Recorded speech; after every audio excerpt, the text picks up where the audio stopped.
नमस्कार. कॅज्युअल चॅट्सच्या आपल्या नेहमीच्याच भागांमध्ये आपण तुमच्यासमोर वेगवेगळ्या क्षेत्रातील मान्यवरांना घेऊन येत असतो. त्यांच्या अचिव्हमेंट्स, त्यांच्या सल्ले हे तुमच्यापर्यंत पोचवत असतो. कॅज्युअल चॅटच्या आजच्या भागामध्ये आपल्यासोबत आहेत मानसी जोशी. जिम्नॅस्टिक्स या प्रकारामध्ये त्यांनी शिवछत्रपती पुरस्कार मिळवलेला आहे आणि गेली 12 वर्ष त्या सातत्याने या क्रीडा प्रकारामध्ये आपलं महाराष्ट्राचं प्रतिनिधित्व करत आहेत. तर आज आपण मानसी जोशी मॅडमकडून जिम्नॅस्टिक्स याविषयी थोडी जाणकारी घेऊया.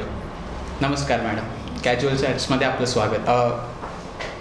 जिम्नॅस्टिक्स हा जो क्रीडा प्रकार आहे, तर मला असं सांगा की तुम्ही जिम्नॅस्टिक्सकडे कसे वळलात?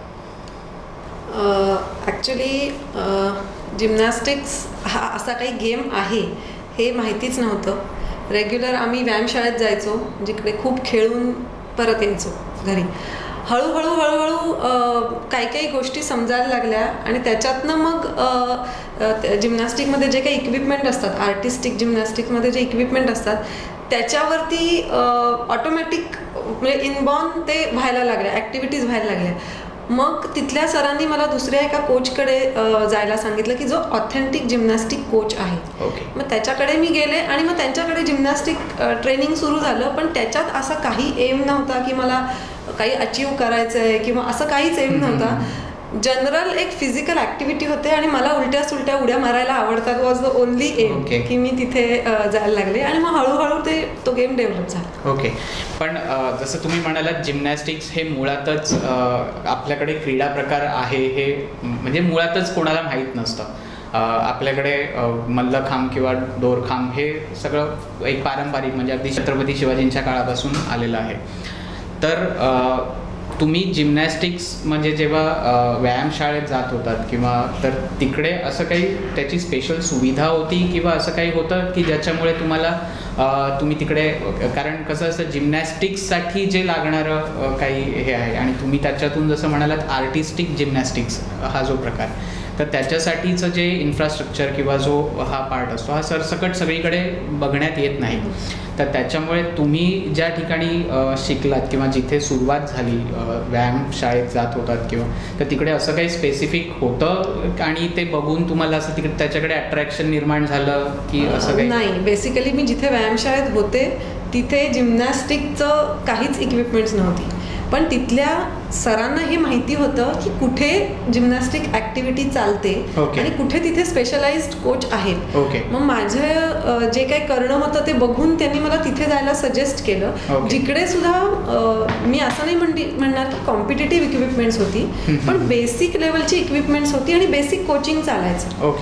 मग तिथल्या कोचनी, महेश साटम म्हणून माझे कोच होते, तर त्यांनी माझ्याबरोबरच त्यांनी इक्विपमेंट कोणती आणायची, काय आणायची, कसं टेक्निकली कोचिंग कसं करायचं, तर या सगळ्याची माहिती त्यांनी स्वतः मिळवली आणि मग ते मला कोच करत गेले. असं ते झालं.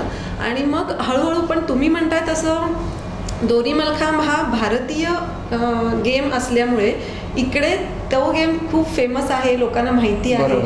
पण जिम्नॅस्टिक हा बाहेरच्या देशातनंच आलेला गेम आहे. त्याच्यामुळे त्याची जेव्हा मी खेळत होते तेव्हा त्याची इंटेन्सिटी किंवा इन्फ्रास्ट्रक्चर तेवढं नव्हतं. पण आता बऱ्याच नॅशनल इंटरनॅशनल लेवलला सुद्धा खूप मुलं भारताला रिप्रेझेंट करतायत आर्टिस्टिक जिम्नॅस्टिक्समध्ये. त्याच्यामुळे लाईक दीपा कर्माकर आहे किंवा आशिष कुमार, हे सगळे त्यांनी खूप उंचीवर नेऊन ठेवलेलं आहे. त्यामुळे आता वेगवेगळ्या स्टेट्समध्ये, वेगवेगळ्या राज्यामध्ये खूप फॅसिलिटीज आलेल्या आहेत आणि जिम्नॅस्टिककडे बघण्याचा दृष्टिकोन खूप बदललेला आहे. तुमची ॲक्च्युली सुरुवात कुठून झाली? म्हणजे तुम्ही जसं आता म्हणालात की साटम सर, तर हे तुम्ही म्हणजे कुठे, लोकेशन कुठे? विले पार्लेमध्ये टिळक मंदिर म्हणून एक संस्था आहे. सो म्हणजे सामाजिक संस्थाच आहे ती. तिथे वेगवेगळे गेम्स आणि व्यायामशाळा चालायची.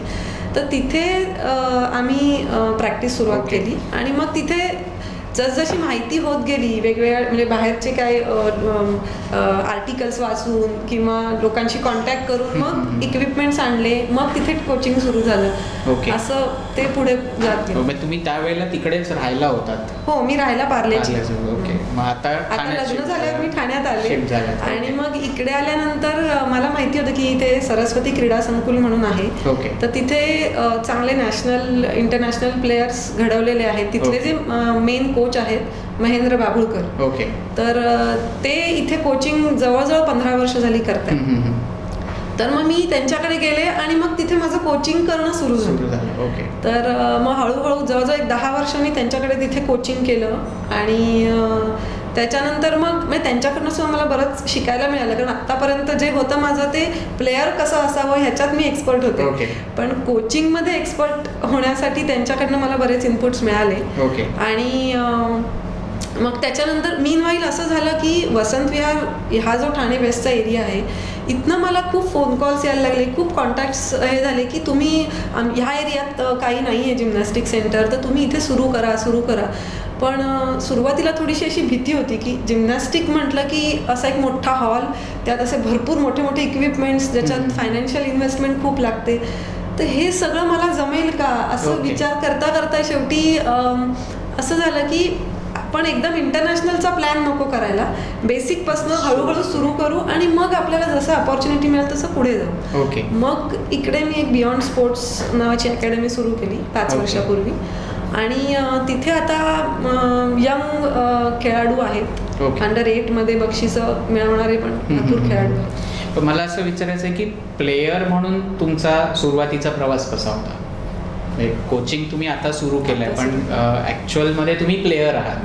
तर प्लेयर म्हणून जी तुमची सुरुवात झाली म्हणजे पार्ल्यामध्ये तुम्ही ट्रेनिंग केलं, तर त्याच्यानंतरची तुमची फर्स्ट कॉम्पिटिशन कुठे होती किंवा त्याचा काय एक्सपिरियन्स? तो प्रवास म्हणजे ऍक्च्युअली स्पीकिंग मला ॲज अ प्लेयर म्हणून खूप जास्त मी एन्जॉय केलं, कारण कोचिंगमध्ये जसं दुसऱ्यांकडनं काम करून घ्यावं लागतं ते खूप जास्त अवघड असतं स्वतःचं स्वतः करण्यापेक्षा.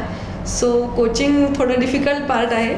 तर माझं स्वतःचं खेळणं मी असं एन्जॉय केलं की रोज सकाळ संध्याकाळ जायचं, सर सांगतील तशी भरपूर प्रॅक्टिस करायची आणि कॉम्पिटिशनला जायचं, जे होईल ते पॉझिटिव्ह निगेटिव्ह सगळं ॲक्सेप्ट करून पुढे जायचं. तर असं करता करता माझी पहिली कॉम्पिटिशन चेंबूरला होती आणि खूप मजेशीर झाली ती, कारण कम्प्लीट मी सेट विसरले होते आणि मी काहीतरी वेगळंच केलं होतं सेटमध्ये. पण तेव्हा मला अंदाज आला की एवढ्या सगळ्या लोकांसमोर आपल्याला एकट्याला परफॉर्म करायचं आहे, तर आपल्याला किती कॉन्सन्ट्रेशन लागतं, बॉडी कोऑर्डिनेशन लागतं. तर ह्या सगळ्या गोष्टी तिथे मला पटकन कळल्या की अरे इथे आपण कमी आहोत. मग मी आणि सरांनी त्याच्यावर खूप काम केलं आणि नंतर मग काहीच प्रॉब्लेम आले नाहीत. खूप मजा आली खेळायला. ओके. पण मग हा जो फर्स्ट एक्सपिरियन्स होता याच्या जे काही एक सायकोलॉजिकल प्रेशर असं काही होतं? नाही, प्रेशर तर नव्हतं, कारण मला माहिती होतं की मी बेस्ट नाहीच आहे, कारण माझी पहिली कॉम्पिटिशन आहे. सो प्रेशर नव्हतं, पण हे एक होतं की आपल्याला जेवढं आपल्या सरांनी शिकवलेलं आहे तेवढं तरी मला पुटअप करता येईल का, कारण कुठल्याही खेळाडूला एवढं प्रेशर असणं आवश्यक असतं की बाकी फर्स्ट सेकंड थर्ड नंबर येवो किंवा न येवो, सिलेक्शन आपलं असतं ते हो किंवा न हो, आपल्याला बेसिक जे आपण करतोय रोज प्रॅक्टिस किंवा सेट जे प्रॅक्टिस जे करतो ते आपल्याला सगळ्यांसमोर पुटअप करता येतील का. तर ते टेन्शन होतं आणि ते मी नाही करू शकले पहिल्या कॉम्पिटिशनला. पण त्याच्यानंतर मग खूप आम्ही सायकोलॉजीचा अभ्यास केला असं नाही, पण मला एक कॉन्फिडन्स आला तेव्हा की काय माझे प्रयत्न कुठे कमी पडतायत आणि मी कसं पुढे गेलं पाहिजे. तर ते एक मनातनं पण खूप इच्छा होती की ह्याच्यात आपल्याला जमलंच पाहिजे, हे जमलंच पाहिजे. तर ती इच्छा असल्यामुळे मग पुढे छान झालं. पण मग आता जसं हा एक फर्स्ट तुमचा एक्सपिरियन्स होता, पण त्याच्यानंतर तुमच्या कॉम्पिटिशन्स मधला एक्सपिरियन्स कसा होता? म्हणजे जसं तुम्ही म्हणताय की खूप छान जमलं. खूप छान जमलं, कारण त्याच्यानंतर प्रत्येक डिस्ट्रिक्ट, स्टेट आणि नॅशनल लेवल टुर्नामेंटला मी खूप एन्जॉय केल्या. आणि कधी अपयश आलं, कधी खूप जास्त यश मिळालं. पण माझ्या कोच म्हणजे महेश साटम सर आहेत, त्यांनी मला असं ट्रेन केलं होतं की अपयश मिळालं तरी स्टेडी राहायचं आणि खूप जास्त यश मिळालं तरी स्टेडी राहायचं. सो हा एक खूप चांगला गुण मी आत्मसात केला या खेळामुळे. असं काहीच एम नव्हता की याचे असे असे फायदे होतात म्हणून तू हा गेम खेळ, असं काहीच नव्हतं. तर त्याच्यामुळे असं झालं की प्रत्येक कॉम्पिटिशनला मी एक मजा किंवा माझं जे आहे ते छान करायचे म्हणून जायचे आणि छान झालं. ओके. म्हणजे ह्याच्यातला एक एक्सपिरियन्स मला असं सांगावं वाटतं की प्रत्येक स्टेट किंवा नॅशनलला मला ॲटलिस्ट एक मेडल तरी असायचं. ओके. आणि म्हणजे जिम्नॅस्टिक्समध्ये मुलींना जे 4 इक्विपमेंट्स असतात, balancing beam, floor exercise, table vault आणि अनइव्हन बार. ओके. तर ह्याच्यामध्ये ॲटलिस्ट एक मेडल तरी मला असायचं. सो मी नेहमी खुश होऊन यायचं की चला एक मेडल मिळालं. पण एक माझी नॅशनल अशी होती जेव्हा मी सिनियर एज ग्रुपमध्ये खेळले होते, तर त्याच्यात असं झालं होतं की मला काहीही मिळालं नाही, कुठलंच मेडल नाही, काहीच मिळालं नव्हतं. सो ते थोडीशी डिप्रेसिंग मुवमेंट होती माझ्यासाठी की अरे आपण टिकू शकू की नाही असं. पण परत प्रॅक्टिस करून नेक्स्ट कॉम्पिटिशनला जेव्हा मी छान परफॉर्म केलं तेव्हा मग ते सगळे भीती निघून गेली. ओके. पण हा जो एक्सपिरियन्स होता की जेव्हा काहीच जिंकला नाही, तो त्याच्या अगोदर जिंकत आला होतात आणि अचानक ते एक हे होतं, जर्क टाईप होतं की अचानक मध्ये असं झालं की अरे आज मी काहीच जिंकले नाही. मी तर ह्याच्यात होते की चला एखादं टीमचा मेडल तरी मिळून जाईल, ऍटलिस्ट इंडिव्हिज्युअल नाही मिळालं तरी. पण त्या नॅशनलला असं झालं होतं की काहीच मिळालं नव्हतं. म्हणजे नेहमी घरी आल्यावर सगळे विचारायचे बिल्डिंगमधले, शाळेतले की काय मिळालं तुला, काय मिळालं. तर ती कॉम्पिटिशन माझी अशी होती की मला थोडंसं लाज वाटत होती, मी काय फेस करू लोकांना. पण तेही फेस करता आलं पाहिजे आपल्याला की अपयश जेव्हा आपण पचवतो तेव्हा आपण कुठेतरी यशाकडे जायची इच्छा आपली ताजी राहते. राईट. पण मग ह्याचा कोचिंगमध्ये कसा फायदा झाला तुम्हाला? म्हणजे हा कोचिंग करताना खूपच फायदा होतो या गोष्टीचा. कारण म्हणजे लहान लहान मुलांकडनं स्पेशली करवून घेणं हे खूप अवघड असतं. आणि जिम्नॅस्टिक्स हा जरा टेक्निकल गेम आहे, त्यामुळे तुम्ही एखादी उडी अशी मारायची जी अशी मारली तरी चालेल असं नाही करताय. त्याच्यात 1 2 3 4 स्टेप्सनीच जावं लागतं.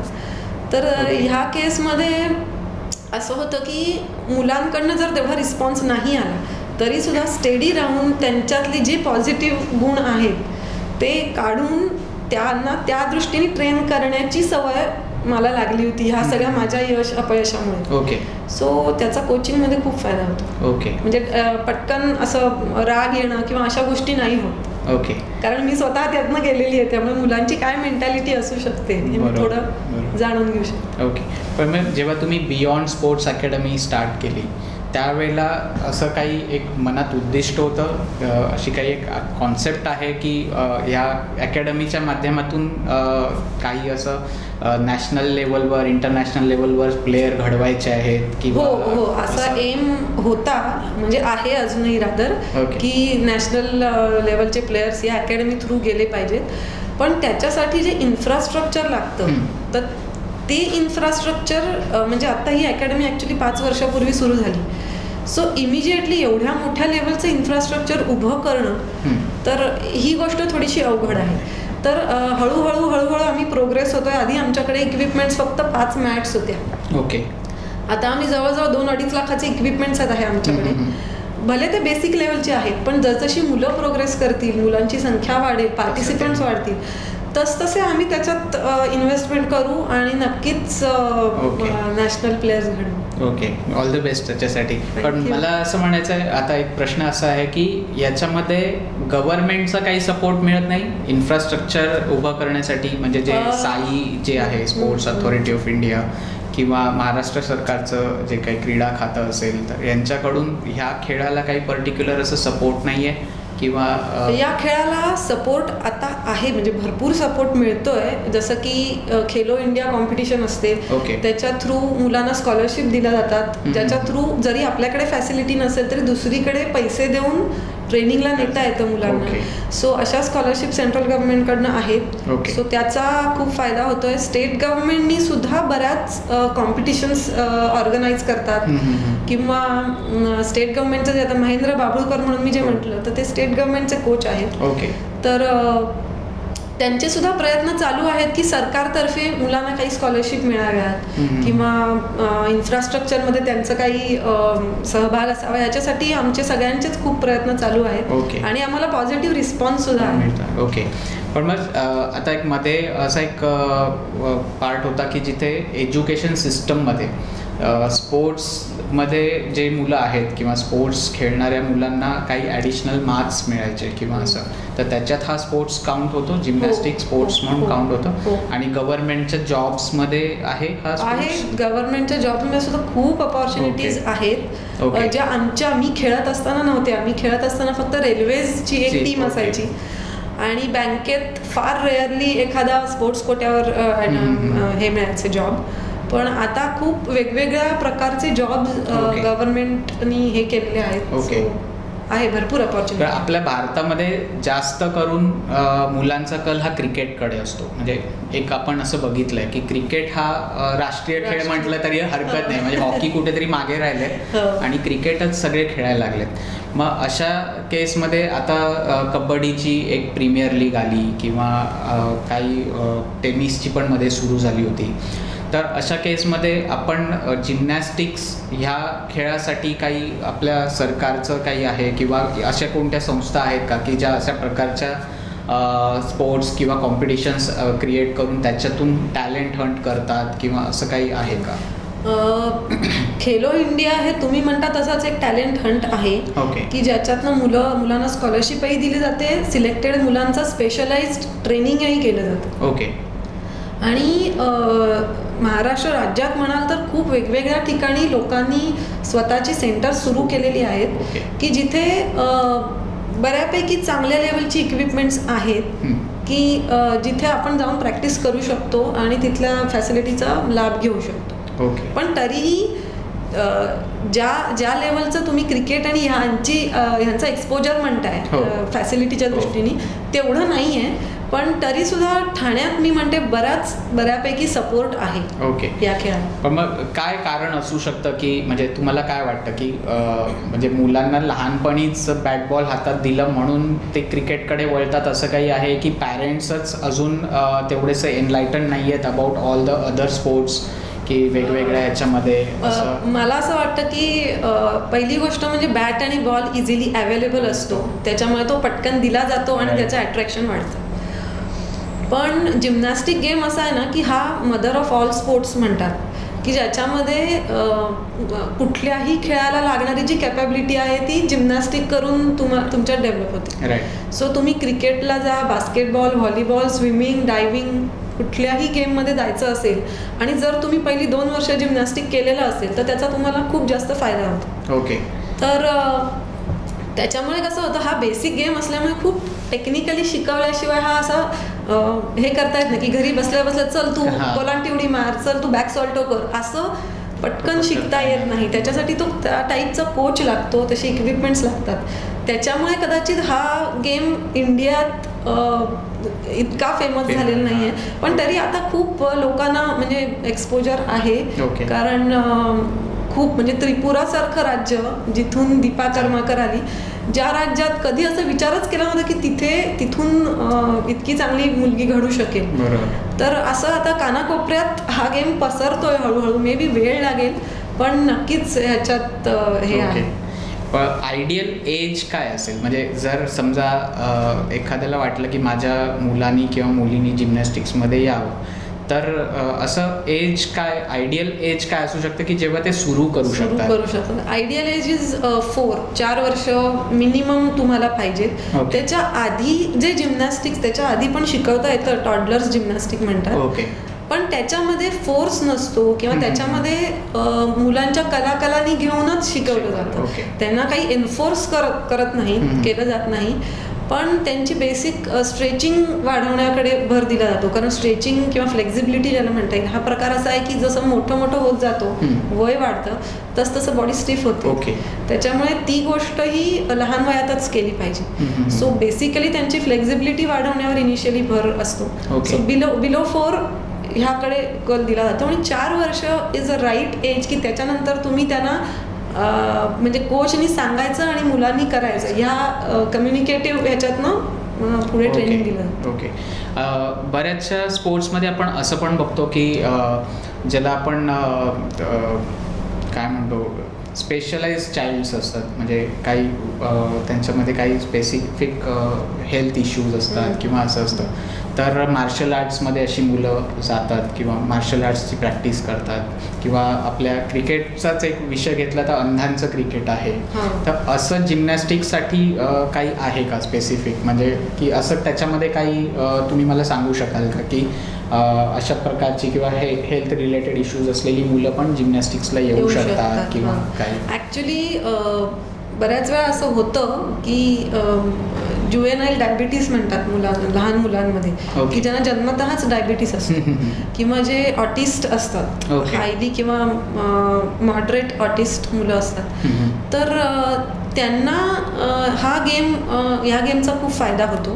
का तर पहिली गोष्ट म्हणजे त्यांचं कॉन्सन्ट्रेशन आणि बॉडी कॉर्डिनेशन जे असतं, तर त्या गोष्टीसाठी जिम्नॅस्टिकचे जे इक्विपमेंट्स असतात की बॅलन्सिंग बीम आहे ज्याच्यावर तुम्हाला 4 इंचाच्या पट्टीवरच चालायचं, सो तेव्हा त्यांचा खूप फोकस डेव्हलप होतो मुलांचा. आणि बारवरती समजा तुम्हाला लटकायचं आहे तर लटकून थांबायचं आहे, म्हणजे तुम्हाला हाताची ताकद वापरण्यासाठी तिथेच लक्ष द्यावं लागतं. बरोबर. तो अशा छोट्या छोट्या गोष्टी खूप डेव्हलप होतात अशा मुलांमध्ये.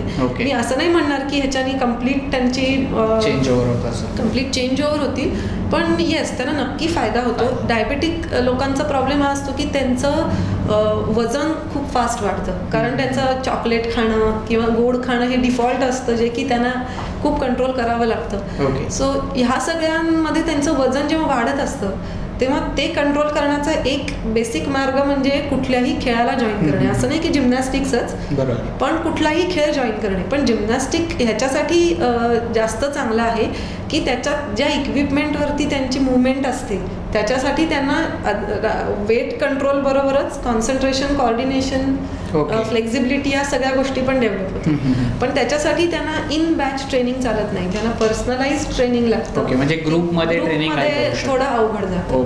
सो त्या आमच्या बियॉन्ड स्पोर्ट्स अकॅडमीमध्ये आम्ही तसं ट्रेनिंग केलेले आहेत आणि मुलांना खूप फायदा पण झालेला आहे. पण मग अशा मुलांचं ट्रेनिंग करताना त्यांचे पॅरेंट्स तिथे असतात, कंपल्सरी असतं त्यांना, म्हणजे तो चाइल्ड, त्यांचे पेरेंट आणि एक कोच अशा तिघांनी मिळून ते करायचं असतं. कारण इनिशियली कोचलाही माहित नसतं की कोणत्या गोष्टीला ते मूल कसं रिॲक्ट होतं, बरोबर, त्याला आवडतंय की नाही किंवा त्याला कोच बद्दल कॉन्फिडन्स आहे की नाही. सो ह्या सगळ्या गोष्टीसाठी एक पेरेंट असणं आवश्यक. असं काही एखादा एक्झाम्पल आहे, म्हणजे तुम्ही असं एखादा घटना किंवा एखादी अशी एखाद्या मुलाचे असं काही हे सांगू शकाल की म्हणजे कसं त्याच्यामध्ये वेट कंट्रोल तर बऱ्याच लोकांचं झालेलं आहे की खूप त्यांना फायदा होतोय की त्यांचं जे महिन्याला 3-3 किलो वजन वाढायचं ते आता खूप कंट्रोल मध्ये आलेलं आहे.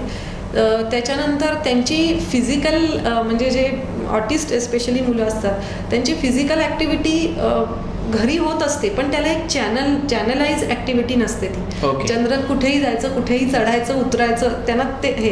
पण ह्या केसमध्ये त्यांना एक फोकस्ड प्रॅक्टिस करायला मिळते आणि त्यामुळे त्यांचं शाळेच्या ह्याच्यात सुद्धा कॉन्सन्ट्रेशन किंवा त्यांचं लिखाणाच्या बाबतीत खूप त्यांना फायदा होतो, कारण त्यांचा तो फोकस वाढतो.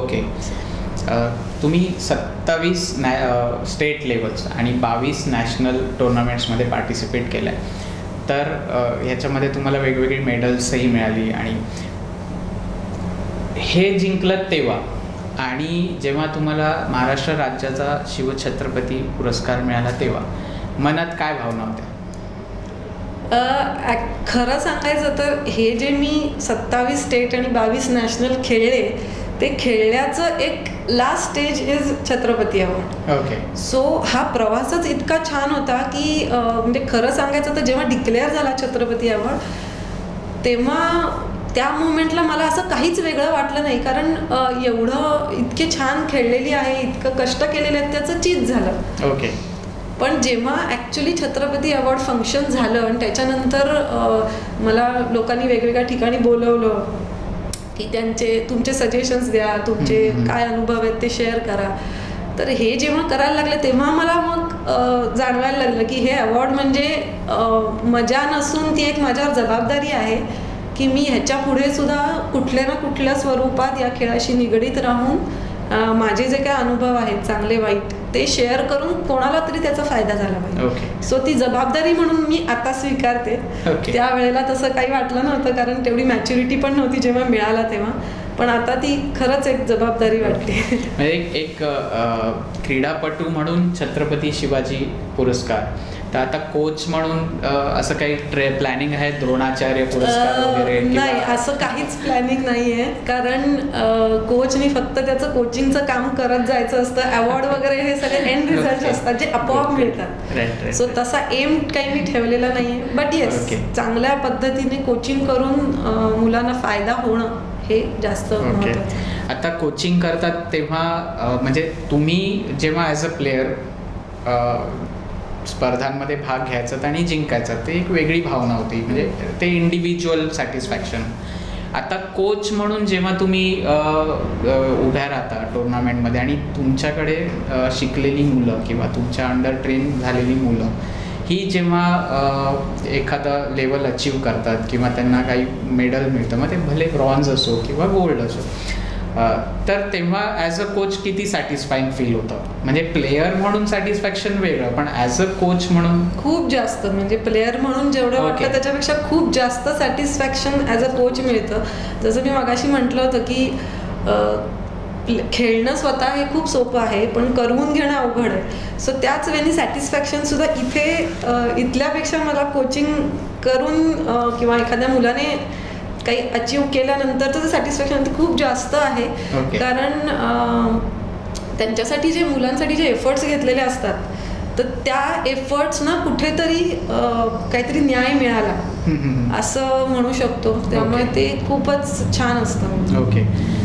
एक आता म्हणजे ह्या सगळ्या ह्याच्यातला एक असा थोडासा वेगळा प्रश्न विचारतो की आपण भारतामध्ये जिम्नॅस्टिक्स हा अजून तसा फार वाढलेला नाही किंवा आपण असं म्हणूया की त्याला अजून तेवढं एक्सपोजर नाही आहे. अशा केसमध्ये इंटरनॅशनल लेवलला आपण कधी पोचू किंवा आपले प्लेयर्स त्या, जसं आता तुम्ही दीपा कर्माकरचं एक नाव घेतलं, तर रेग्युलर बेसिसवर असे प्लेयर्स कधीपर्यंत डेव्हलप होतील असं तुम्हाला वाटतं? म्हणजे ती एक काय प्रोसिजर असू शकते की ती एक टाईम फ्रेम काही तुमचा किंवा आपल्या सरकारच्या तर्फे, आता तुम्ही कोच आहात म्हणून तुमच्यापर्यंत असं काही आलेलं आहे का? कारण भारताने काही वर्षापूर्वी ऑलिम्पिकचे ते एक वेगळं हे बनवलं होतं सगळ्यांना, टॉप प्लेयर्सना घेऊन, की आपल्याला एक मेडल जिंकायचंच आहे या अनुषंगाने. तर तशामध्ये काही असं टार्गेट आहे का किंवा असं काही प्लॅन? टार्गेट म्हणजे आता जे खेलो इंडिया जे सुरू झालं होतं त्याच्यात ज्युनियर प्लेयर्स होते की ज्याच्यातले बेस्ट निवडून त्यांना ट्रेनिंग देऊन त्यांना ऑलिम्पिकसाठी तयार करणं, ती प्रोसेस चालूच आहे आणि खूप छान पद्धतीने तिथे प्रोसेस चालू आहे. त्याच्या सेकंड लेवल म्हणजे ज्युनियरपेक्षा सुद्धा खालचे सब ज्युनियर लोक जे आहेत, कारण जिम्नॅस्टिक हा जरा लवकर गेम सुरू होतो आणि त्याचा स्पॅन पण थोडा कमी असतो. सो जितक्या लवकर त्यांना हेरून त्यांना त्या स्पेशलाइज ट्रेनिंग देता येईल त्या दृष्टीने प्रयत्न सुरू आहेत. आणि म्हणजे जर सब ज्युनियर लेवलला जर मुलांना कॅच केलं आणि त्यांना स्पेसिफिक ट्रेनिंग दिलं तर त्याचा खूप जास्त फायदा ऑलिम्पिक मेडल मिळवण्यासाठी होऊ शकतो. आणि त्याच्यासाठी नॅशनल लेवलवर खूप खूप चांगले प्रयत्न सुरू आहेत. आणि स्टेट लेवलला सुद्धा बरेच कोचेस असे आहेत की जे ह्याच्यासाठी खूप चांगले स्ट्रगल करतात. सो फक्त एक मी सांगू इच्छिते की जितकं एक्सपोजर किंवा जितकी पब्लिसिटी बाकीच्या गेम्सना मिळते तितकी ह्या गेम स्पेशली जिम्नॅस्टिकला मिळत नाही. म्हणून ते लोकांसमोर येत नाही की इतके लोक इंटरनॅशनल टुर्नामेंट खेळलेले आहेत. अदरवाईज इंटरनॅशनल खेळलेले खूप लोक आहेत जिम्नॅस्टिक्समध्ये, पण त्याची तेवढं पब्लिसिटी होत नाही म्हणा किंवा पैसा कमी आहे त्याच्यामध्ये. म्हणजे विनिंगची अमाऊंट असते, टुर्नामेंट जिंकण्याची जी काय, म्हणजे एक मेडल सोडलं तर काही कॅश प्राइज नाही मिळत, असं काही आहे की ज्याच्यामुळे लोक नाही इन्व्हॉल्व्ह होत? बाकीच्यांपेक्षा थोडंसं तो एक आस्पेक्ट आपण म्हणू शकतो त्यातल्या त्यात की ती अमाऊंट कमी आहे किंवा स्ट्रगल खूप जास्त आहे. जसं की म्हणजे मी असं म्हणत नाही की बाकीच्या गेम्समध्ये स्ट्रगल नाही आहे, स्ट्रगल सगळीकडेच आहे, पण कम्पॅरेटिव्हली इथे खूप जास्त स्ट्रगल आहे. म्हणून याच्याकडे वळण्याकडे लोकांचा कल कमी असू शकतो का? तर ते ॲक्च्युली कोचेसचं आणि पेरेंट्सचं काम आहे की त्याच्यातला इंटरेस्ट वाढवून त्यांच्याकडनं करून घेणं. आता तुम्ही जसं म्हणालात सब ज्युनियर लेवलला टॅलेंट हंट चालू आहे आणि त्याच्यातनं येत आहे, तर प्रोग्रेसिव्ह ठाणे रेसिडेंट्स वेलफेअर असोसिएशनच्या अंडर ऑलमोस्ट एव्हरी इयर एक धाडस म्हणून आम्ही ॲथलेटिक चॅम्पियनशिप्स करतो की ज्याच्यामध्ये ग्रामीण भागातली मुलं त्यांचे इथे ॲथलेटिक्सचे स्पोर्ट्स म्हणजे त्या प्रकारामध्ये म्हणजे 100 metre relay, long jump, high jump असे सगळे त्याच्यामध्ये, पण ती सगळी ग्रामीण भागातली शाळेतली मुलं त्याच्यात पार्टिसिपेट करतात through progressive Thane residents welfare association. तर ह्याच्यामध्ये तुमचं बेस्ट स्पोर्ट्स अकॅडमीच्या माध्यमातून असं काही तुमचं प्लॅन आहे की असं काही करत? मला हे माहितीच नव्हतं ॲक्च्युली की हे असं काही करतात. तर ही खूप छान संकल्पना आहे की राईट एजमध्ये राईट मुलाला पकडून त्याच्याकडनं त्या प्रकारचं ट्रेनिंग करून घेणं. तर ही खूपच चांगली कल्पना प्रोग्रेसिव्ह ठाणेतर्फे अंमलात आणली जाते. तर मला नक्कीच याचं पार्ट व्हायला आवडेल. कधी जर अशी अपॉर्च्युनिटी मिळाली तर मी कोचिंग करायला सुद्धा तिथे तयार आहे, सेंटर्स उघडायला तयार आहे. ओके.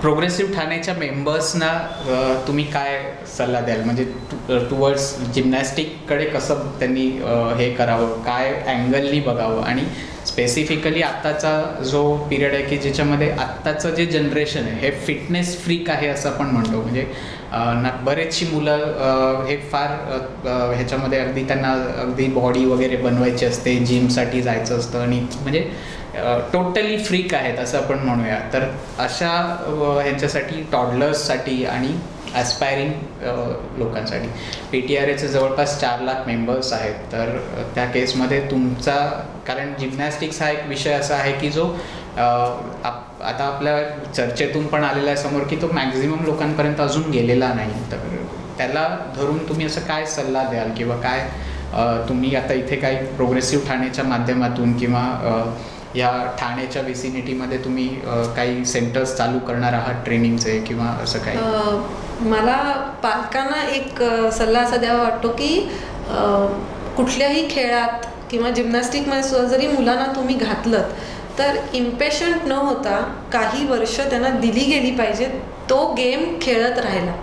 त्याच्यानंतर त्यांचा कसा कल आहे, त्यांची कॅपॅबिलिटी काय आहे हे तो कोच ॲनालिसिस करून मग तुम्हाला गाईड करतो. सो थोडासा पेरेंट्सनी पेशन्स वाढवला पाहिजे, कारण आजकाल गेल्या पटकन फास्ट रिझल्टचा जमाना आहे. तर त्या केसमध्ये पेरेंट्सनी थोडा पेशन्स वाढवून मुलांना त्या गेमची आवड निर्माण होईपर्यंत थांबावं लागेल. आणि दुसरी गोष्ट, रिझल्टच्या मागे जाण्यापेक्षा आपल्या मुलाला एक चांगला फिजिकल ॲक्टिव्हिटीला आपण घेतलेलं आहे. त्या दृष्टीने त्याचा डेली एक्सरसाइज होतोय आणि डेली तो फिट राहतोय. एवढा एका दिवसाचा जर विचार केला तर असे दिवस जमून म्हणजे एकत्र येऊन खूप मोठा प्लेयर घडू शकतो. बरोबर. सो ते एक मी सांगेन. आणि दुसरं, बियॉन्ड स्पोर्ट्स अकॅडमी आता वसंत विहार क्लब हाऊसमध्ये काही दिवसात सुरू करते अकॅडमी. वसंत विहार क्लबचे जे कुमार सर आहेत त्यांनी बियॉन्ड स्पोर्ट्समध्ये आणि माझ्यात खूप विश्वास दाखवला, त्याबद्दल त्यांचे खूप आभारी आहे मी. हे नेहमीच क्रीडा प्रशिक्षकांना, खेळाडूंना सपोर्ट करत आलेले आहेत. यंगस्टर्सना ते नेहमीच त्यांच्या क्षेत्रात करिअर करण्यासाठी प्रोत्साहन करत असतात. तर आपण ह्या यूट्यूब चॅनलला सबस्क्राईब करा आणि तुमचे काही सजेशन्स असतील तर तुम्ही त्यांना तिथे मेसेज करू शकता, विचारू शकता. तर लोकांनी त्याचा लाभ घ्यावा आणि नक्कीच काय म्हणता येईल त्याला, कॉम्पिटिटिव्ह राहावं, फिट राहावं. आणि फिजिकल ॲक्टिव्हिटी कुठल्याही प्रकारची असली तरी ती करत राहणं is the only key to good success, good life. धन्यवाद मॅडम, आज तुम्ही आम्हाला वेळ दिलात आणि जिम्नॅस्टिक्स या विषयाबद्दल इतकी सखोल चर्चा झाली. तसं बोलण्यासारखं जिम्नॅस्टिक्समध्ये अजून बरंच आहे, पण वेळेअभावी आपण इथेच थांबूया. धन्यवाद. धन्यवाद.